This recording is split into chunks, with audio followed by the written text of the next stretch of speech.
Right, so now we're going to look at some equations for, calculating what our magnetic field is. So before we do that, we have a tiny bit of math to do, and that is talking about the vector cross product, in case we don't remember that.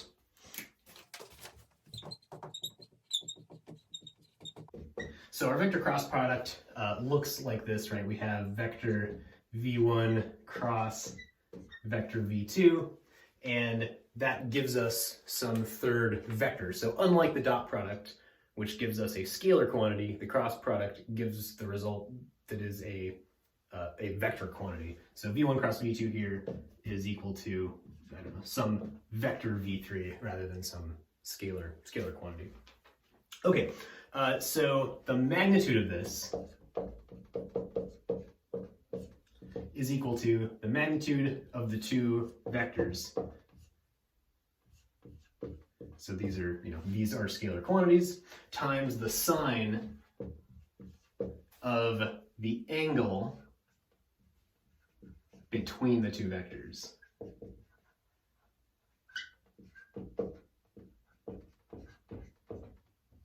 So this sine theta is at its maximum if v1 and v2 are perpendicular,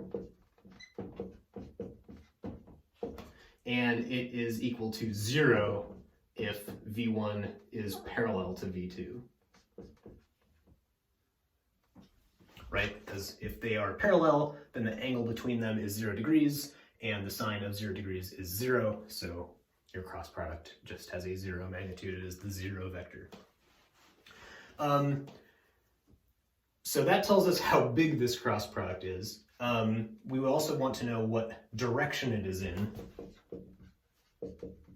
And the direction is, first we'll say, it is perpendicular to both v1 and v2. And this direction we can figure out with the right-hand rule.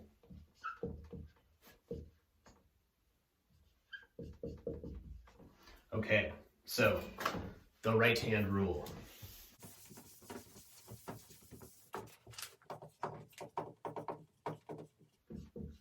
So if we have two vectors and we want to figure out the direction of their cross product, I'm going to draw these two on the board.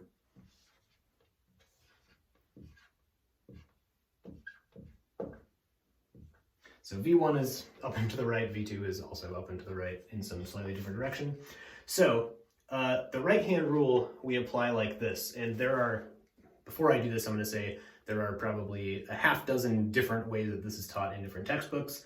I am telling you the way I do it, which is the way I will teach. If you want to pick another way, that is 100% up to you, but also on you to keep it straight. I'm only going to be providing assistance in this form I'm about to show.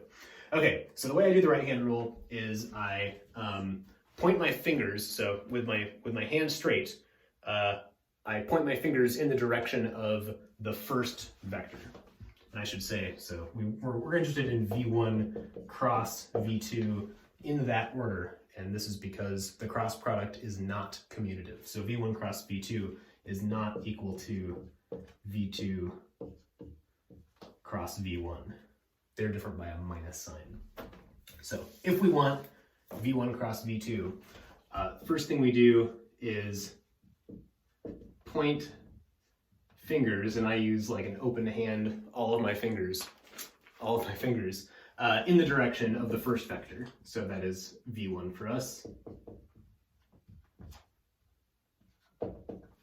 Okay, so that's like this. I pointed my fingers like that. My hand orientation I'm about to decide, so where we start doesn't matter. The second thing we do is we rotate our hand so that when we bend our fingers, they can point in the direction of v2. So we rotate if needed, so that our bent fingers or our curled fingers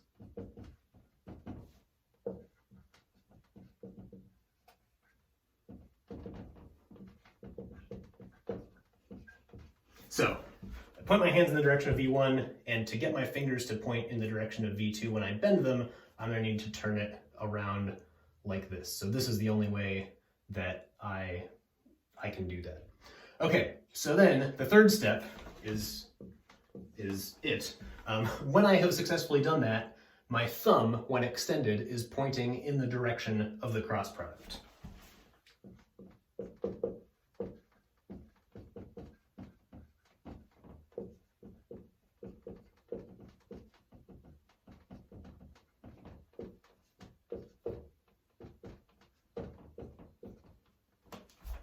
Okay, so we can do a couple more examples here shortly. Well, let's do one of what we have on the board. So well, let's finish the one we started with. V1, V2, V1 cross V2. So the direction of V1 cross V2 is actually out of the board towards you, the viewer. And this is going to happen often enough in this course that we're going to need some notation for this third direction unit vector. I know everybody in this class should be comfortable with using, x hat, y hat, z hat, or I hat, j hat, k hat. The third z unit vector should not be new. But for reasons you'll see later, we're going to use something slightly different. We're going to use the following two symbols. So out of the board is given by a direction that looks like this. So it's a hat vector with a little circle with a dot in the middle of it. Into the board would be drawn as the following: a little circle with an X through it.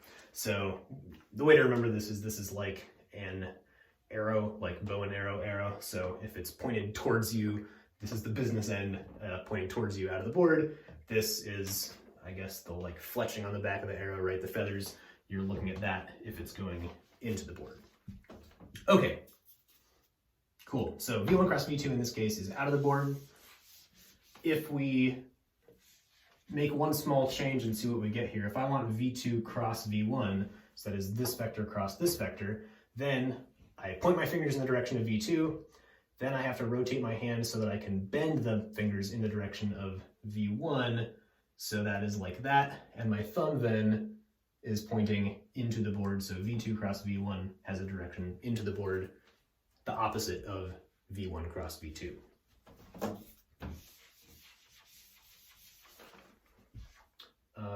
I will erase that. Okay, so let's try another couple silly examples just to keep track of this. So let's say I have a vector like this. We're going to just call them A and B. So what is the direction of A cross B?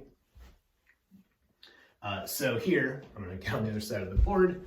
So if I point my fingers in the direction of A, and I rotate my hand so I can bend my fingers in the direction of B, then my thumb is pointing in the direction of A cross B, that is out of the board. All right, let's do a little harder one. Let's do this. We have vector A again, and then vector B is going to be into the board. So B is going into the board here. Vector A is to the right, vector B is into the board, right? So if I orient my hand so that I can bend my fingers in the direction of B, my thumb then points up. I guess we can call that the y-hat direction, up on the board.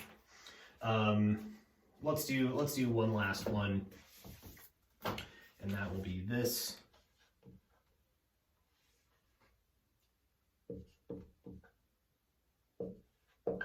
So let's say we have A is down and to the right, and B is out of the board. So here, A cross B, A is like this. B, I bend my fingers so that they are pointing the direction of B. And now my thumb is not pointing in any of our exact X, Y, Z directions. It is pointing down and to the left in this direction perpendicular to both A and B. So just so this is clear, this vector B is out of the board, and this vector here is A cross B such that that is a right angle.